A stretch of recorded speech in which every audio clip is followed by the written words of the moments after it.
پنجاب میں نئے صوبوں کے قیام سے متعلق پارلیمانی کمیشن کا اجلاس پارلیمنٹ ہاؤس اسلام آباد میں ہوا۔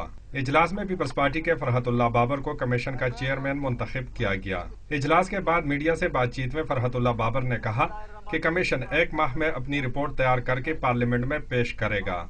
تو یہ کمیشن کیسے کسی دوسرے صوبے میں جا کر یہ کہہ سکتا ہے کہ یہ کمیشن اور صوبوں میں بھی نئے صوبے بنائے گا جب ان صوبوں نے کوئی مطالبہ ہی نہیں کیا؟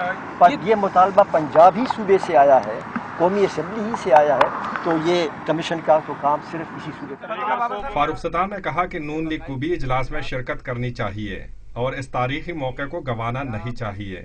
میں یہ اپیل کروں گا کہ وہ بھی آ جائے، تو جو بات کرنی ہے وہ ہم کمیشن میں بات کریں گے، چاہے وہ جنوبی پنجاب صوبے کی قیام کی بات ہو یا جو دوسری قرارداد ہے کہ بھاولپور صوبہ یا ریاست اس کی ریکریشن یا اس کی پھر قیام کی بات ہے۔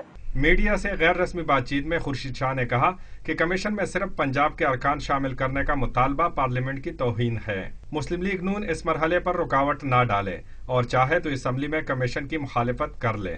پیپلز پارٹی کے اس دو ٹوک موقف اور نون لیگ کے بائیکاٹ نے صرف کمیشن ہی نہیں بلکہ نئے صوبوں کے مستقبل پر بھی سوالیہ نشان ڈال دیے ہیں۔ کیمرامین کاشف عباسی کے ساتھ علی اکبر خان، ڈان نیوز، اسلام آباد۔